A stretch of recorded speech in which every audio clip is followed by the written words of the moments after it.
देश का जनता भिखारी हो जाया करती। अभी मैं संविधान जिस विषय पे बोला जा रहा है, मैं उसका तो बहुत ज्यादा ज्ञाता नहीं, लेकिन उसका एक दूसरा पक्ष है। जब मैं यहाँ आया और सामने बैठा हुआ तो मैंने एक पंच लाइन देखी, PS4 डोर टू डोर। ये बड़ी सुंदर पंच लाइन जो मुझे हिट किया। आप देखेंगे कि जिस विषय पे हमें यहाँ बोलने के लिए बुलाया गया है, जो विषय है, उस पर मैं बहुत ज्यादा चर्चा करने के लिए यहाँ खड़ा नहीं। मुझे पता नहीं मैं कितना मिनट बोल सकता, लेकिन उसका जो इम्प्लीमेंटेशन पार्ट है, जो PS4 डोर टू डोर, उस पर मैं बात करना चाहता हूँ। मुझे याद आ रहा है डॉक्टर भीमराव अम्बेडकर साहब की वो पंक्ति जब उन्होंने विधानसभा में खड़े होकर कहा था कि भारत का संविधान पूरे विश्व के सबसे बढ़िया संविधान में से एक है। लेकिन मुझे चिंता उस बात की हो रही है कि जो इसके इम्प्लीमेंटिंग एजेंसियां होगी, जो इसको इम्प्लीमेंट करेगा, वो जो पदेल लोग होंगे, वो कैसे इसको लागू करेंगे। लेकिन अगर आप देखें वर्तमान समय में जो भी इंस्टीट्यूशंस हैं, संसद भवन है, राज्यसभा है, राष्ट्रपति भवन है, ईडी है, CBI है, यूनिवर्सिटीज है, RBI है, इलेक्शन कमीशन हैं, जितने भी इम्प्लीमेंटिंग एजेंसियां हैं, संविधान को लागू करने वाले यही सब एजेंसियां हैं, जो एजेंसियां लागू करती है संविधान को। और बाबा साहब की वही चिंता थी कि जो इम्प्लीमेंटिंग एजेंसियां होगी वो कैसे इसको लागू करेगी। और फिर मैं वापस आना चाहता हूँ, मुझे देश का राजा धंधा करने वाला बनिया हो जाए, उस देश को जनता भिखारी हो जाया करती है। आज हम सब भिखारी हो गए। जिस संविधान के कारण IP गुप्ता आज यहाँ खड़ा है, जिस संविधान की वजह से सारे लोग यहाँ बैठे हुए हैं, उस संविधान को कमजोर करने की एजेंसियां आज किसी एक चंगुल में फंसा हुआ है। कभी आपने सोचा, कभी आपने ये क्वेश्चन करने के लिए हम क्या कर सकते हैं? ये आज जो संवाद हो रहा है, this is one of the part कि हम कम्युनिकेशन कर रहे हैं, हम संवाद कर रहे हैं। उसके बाद डोर टू डोर PS4 होगी, उसके लिए एक्टिविटीज होगी। लेकिन क्या हम क्या कर सकते हैं?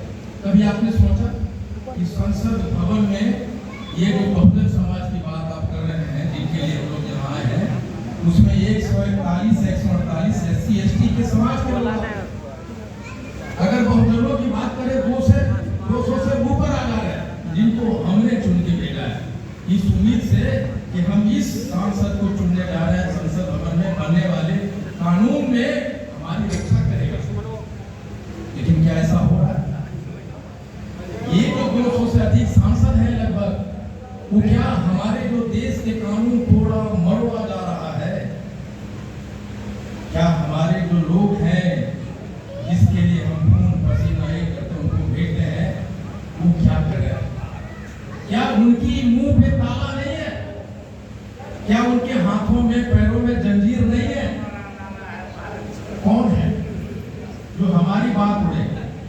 बावसेठ के लोग हमारे घर पे आया करते थे, मैं जम्मू में अभी कह रहे थे शेषवादी के इतिहासकार, ये 4 जिलों में महोदय मैं किशनगंज से अपनी कैरियर चालू किया था। किशनगंज, कटिहार, पूर्णिया, अररिया, मुंगेर, ये सारे जिलों, सहरसा, मधेपुरा, मैं एक एक गाँव गया हूँ।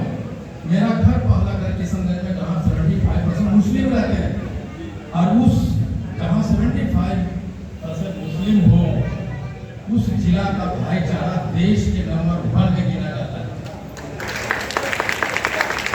और उसमें इन शेरशाह भाइयों के बड़ा योगदान है। हमारे घर में आया करते थे शेरशाह भाभी, एक मुस्लिम थे, जो मुखिया थे, मेरे किचन में जाते थे, मेरी वाइफ से कहते थे कि भाभी आज मैं आपके लिए मछली बना देता हूँ। मैंने उनसे कहा कि यार उबेद भाई, अरे यार तुमसे बात करने के लिए मैं यहाँ बैठा हूँ, आ जाओ। मैंने पूछा घर में कितने लोग हैं? उन्होंने कहा कि 2 बेटा है मात्र सर। एक को मैं दुनिया दुनिया में देना चाहता हूँ, एक दीन में देना चाहता हूँ। जिसको दुनिया में दिया वो IITian बन गया, आज विदेश में है वो लड़का, और जो दीन में दिया उनकी हालत बहुत गंदी है। एनीवे, सांसद में जो हमारे लोग बैठे हैं वो क्या कर रहे हैं? आप किसी से पूछ लीजिए कि आप अपना बेटा को क्या बनाना चाहते हैं, वो है डॉक्टर इंजीनियर। क्या किसी को हमने कहा कि जुडिशियल बनो, जज बनो? आज हमारे लोग जज में, जुडिशरी में नहीं है। आप जितने भी ED, CBI, जुडिशरी आप देखिए, जो संस्थाएं जो कानून को, संविधान को लागू कर रहे हैं, उस पर और लोग बैठा हुआ है। किसके लोग हैं वो? क्या हम में 85% की जो बात कर रहे हैं मूल्यवासी लोग, हम क्यों नहीं पैदा कर सकते? उसका जो सबसे बड़ा कारण मुझे लगता है, हमने कमियां तो गिनी, लेकिन जो लोग हमें चैलेंज करता है उसको पीछे छोड़ने की जद्दोजहद हमने नहीं की। हमें करना होगा वो जद्दोजहद। आपने कभी सोचा कि ये मीडिया के लोग, अभी इतिहास में पढ़ रहा था बैठ के, वहां इतिहास की बातें भी मैं सुन रहा था, आपने कभी सोचा कि ये सरकार ने ये संस्थागत जो संस्था है, संवैधानिक और गैर संवैधानिक, उसको कब्जा करने के बाद आज से करीब 3-4 साल 5 साल पहले एक जियो मोबाइल लॉन्च किया गया, जियो डाटा अपडेट किया। आपको पता है कि वो जियो के जो मालिक है मुकेश अंबानी, ये 2 साल तक फ्री कैसे दे दिया? कभी आपने सोचा? आज मुकेश अंबानी के गुलाम IP गुप्ता है। IP गुप्ता का बेटा है, उसका फैमिली है, सब बैठे हुए सारे लोग हैं। आज मैं अपनी बात का, अगर मैं बाथरूम में नहाने जाता हूँ तो मोबाइल को लेके जाता हूँ। उस जियो ने हमारे ब्रेन स्पेस को कब्जा कर लिया। हमें वो सारी चीजें देखने के लिए, पढ़ने के लिए मजबूर कर दिया, जिसके खिलाफ में हम यहाँ आज बैठे हुए हैं। आज टॉर्चर इतिहास, आप कभी हिटलर को पढ़िए। हिटलर ने सबसे पहले यही किया कि जर्मनी के इतिहास को बदल दिया। एक नकली इतिहास लेकर आया हिटलर, और उसने मीडिया को खरीदा और चौक चौराहे पे जर्मनी की संस्कृति को, किताबों को जलाने के काम किया। आज अभी मैडम कह रही थी मुजफ्फरपुर की उस स्कूल की घटना, आप देखिए कि 2 मुसलमानों को और एक अनुसूचित जाति को मारने वाला ट्रेंड में वो कौन लोग हैं? ये कहां से आया है? ये हमारे उस मोबाइल का देन है, जो एक घर में 5-5 और एक आदमी पास 3-3 मोबाइल है। हम क्या कर सकते हैं? हमें सब मालूम है, कि देश में क्या हो रहा है, लेकिन मुझे क्या करना चाहिए उसी पे बोलने के लिए मैं क्या हमारे जो सांसद हैं, जिनको मैं चुन के बात करता हूं, भेज रहा हूं, जो SC ST से आता है और जो OBC से आता है, क्या उनको घर पे हम घेर के उनसे पूछ सकते हैं कि ये वर्तमान सरकार ने ये जो कानून लाया उसके खिलाफ में तुम कितने शब्द बोले? क्या हम we are ready to do that? क्या ये करने के तैयार हैं? हम लोग कर सकते हैं। जिस दिन हमने ये कर दिखाया कि उसके घर पे बैठ के बोले, अरे बाबू मैंने तुम्हें MP बनाया है और हमारी रिजर्वेशन को वर्तमान सरकार तार कर रहे हैं, तुम बैठ के वहां क्या कर रहे हो? उसका क्या गर्दन का कारण पकड़ सकते हैं कि नहीं पकड़ सकते? कर सकते हैं हम लोग, लेकिन हम लोगों ने नहीं किया। ये जो मीडिया है, जो दिन रात एक एजेंडा सेट करके हमें और आपको गुलाम बनाने की तरफ ले जा रहा है, क्या हम आज तक जैसे चैनल को अपने घरों से अनसब्सक्राइब कर सकते हैं कि नहीं कर सकते? कर सकते हैं, नहीं कर सकते हैं? हम उसको नहीं देखेंगे, ऐसा कर सकते हैं, नहीं कर सकते? आप ये बताइए, सिर्फ हम 85% में से 5% लोग the day we started switching off the media channels, आप देखिएगा उसका जो रेटिंग होता है वो गिरेगा और वो उसको एजेंडा हम बदल सकते हैं, whether we can do this और नॉट, कर सकते हैं नहीं कर सकते, लेकिन हम नहीं करते। आरएसएस के थॉट्स बनाने वाले, अभी नालंदा बिहार में मंदिरों पे मस्जिदों पे हमला हुआ, 141 हिंदुओं पे एफआईआर हुआ। उसमें से कितने वो लोग हैं जो आरएसएस के बैठे, उसमें सारे गरीब लोग और ओबीसी और एससी के लोग थे। आपको नहीं पता कि 9 अगस्त 2020 में एक बिल आया था ओबीसी का, जिसमें 27% आरक्षण देने की बात की। आपको पता है ये क्यों हुआ था? दत्तात्रेय बोले, एक बड़े आरएसएस के लोग हैं, उन्होंने 9 अगस्त को एक भाषण देता है, 3 बात करती है कि दलितों के बिना हम विकास की ओर नहीं बढ़ सकते। उन्होंने कहा कि हमें आरक्षण में ओबीसी को लाना होगा। आपको पता है ये नरेंद्र मोदी ने ये बिल क्यों लाया था? इसलिए लाया था कि आरएसएस में जो वॉरियर हैं, जो सैनिक हैं, जो धरती पे धरातल पे उसकी नीतियों को लागू करने वाले लोग हैं, जो संवाहक हैं, वो लोग एसटी और ओबीसी के लोग हैं। लेकिन जो नीतियां बनाने वाले हैं उसमें वो लोग बैठे जिसके लिए हम आज यहाँ जिहाद के लिए खड़े हैं। उनमें से जो प्रबुद्ध ओबीसी के लोग थे, एससी लोग ने आवाज उठाया कि अब हम हथियार चलाने के लिए खड़ा नहीं होंगे, अब हम आपके नीतियों पे लागू करने वाले के लाठी चलाने और लाठी खाने वाले नहीं रहेंगे। अगर ये आवाज आरएसएस के भीतर वो सारे लोग नहीं उठाते, आज आरक्षण ओबीसी का खत्म हो गया होता। It's all because of them who understood कि हमारे हकों को मारा जा रहा है जिस ऑर्गेनाइजेशन में हम बैठे हुए हैं। आपने नहीं सोचा कि कहां-कहां हमारे कमर तोड़े गए। आप अपने गांव में जाइए और देखिएगा, उसमें 2 आदमी है जो अपना पूरा परिवार को लेके वापस आ गया गांव।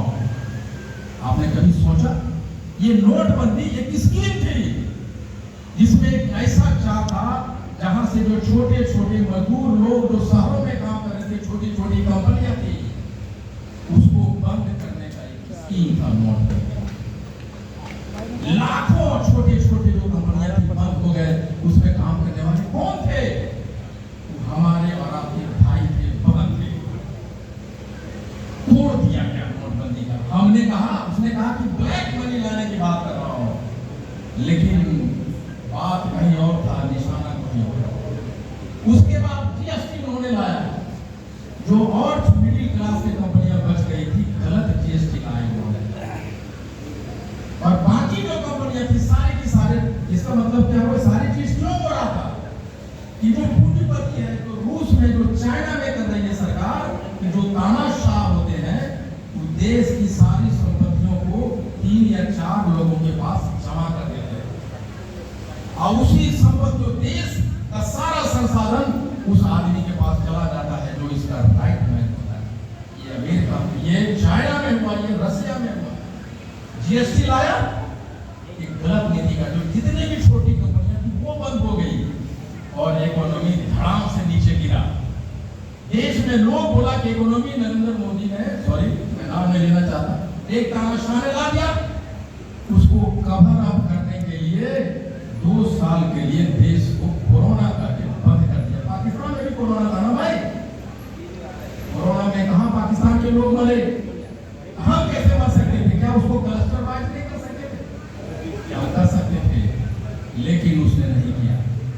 उन्होंने टारगेट था ये मिडिल क्लास, ये लोअर क्लास के लोग, हम एससी एसटी ओबीसी के लोग। और हम क्या कर रहे हैं? हम जिस बेटा का बाप रिक्शा चला रहा है और वो मोबाइल में जय अखंड भारत, जय हिंदुस्तान, पता नहीं क्या क्या। एक संस्था थी जिसको वर्तमान सरकार ने कब्जा नहीं कर सका, एकमात्र संस्था थी जिसको कब्जा नहीं कर सका, वो था हमारा देश का आर्मी। लेकिन उसको कब्जा करने के लिए अगर आर्मी को कंट्रोल नहीं किया तो आप चाहे कुछ भी कर लीजिए, देश कंट्रोल नहीं कर पाएंगे। उन्होंने एक योजना लेकर आया, अग्निपथ योजना। उस योजना की गंभीरता को जानते हैं? हम जो पेंशन देते हैं अपने सैनिकों को रिटायरमेंट के बाद, हम वो रुपया